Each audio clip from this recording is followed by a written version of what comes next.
Today, we are diving into one of the most underrated skills that separate good managers from great leaders, which is negotiation and persuasion. The problem: most professionals think negotiation only happens in big deals like sales, salaries, or contracts. But in reality, as a leader, you are negotiating every single day. You negotiate for resources, deadlines, priorities, team buy in, and even for trust. Yet many leaders struggle because they think negotiation is all about winning. But true negotiation is about influence, impact, and alignment. Hi, I'm your coach Parul Sood, and welcome back to the Employee to Leader series, where we learn to empower, create inner shifts, and lead with grace. An employee mindset says, I have to convince others to agree with me. A leader mindset says, I have to understand others and align our goals.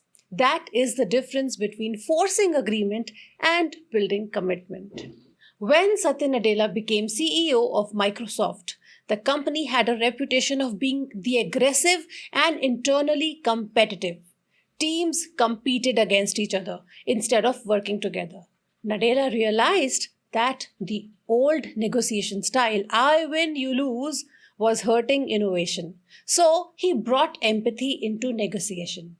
Instead of saying, this is what I want, he asked, how can we create something better together? He started listening more than speaking, encouraging open dialogue, and even shifting Microsoft's culture from know it all to learn it all.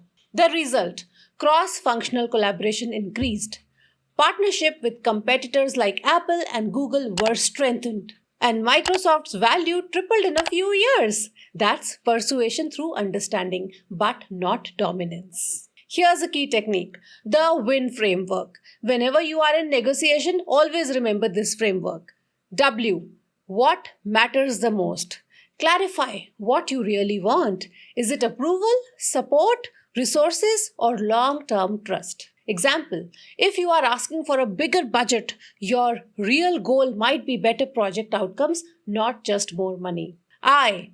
Identify their needs. Understand the other side's pressure points. What are they trying to achieve or avoid? Example: your finance team may resist a budget increase because they are balancing multiple projects. Show them how your plan benefits the company overall.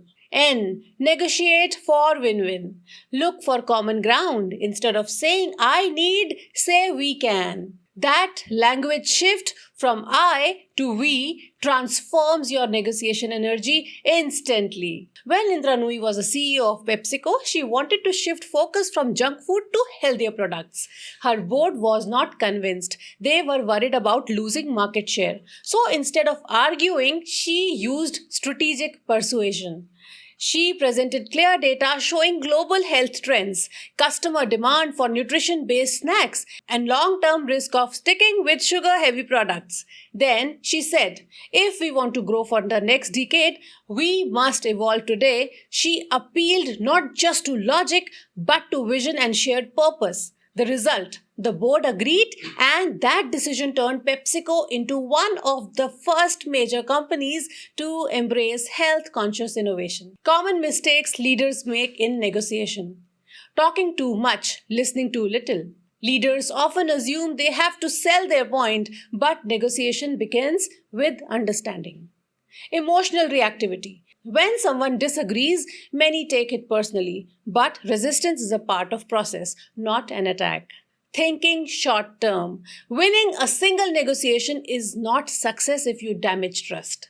Great leaders think long-term relationships, not short-term victories. Remedies and action steps.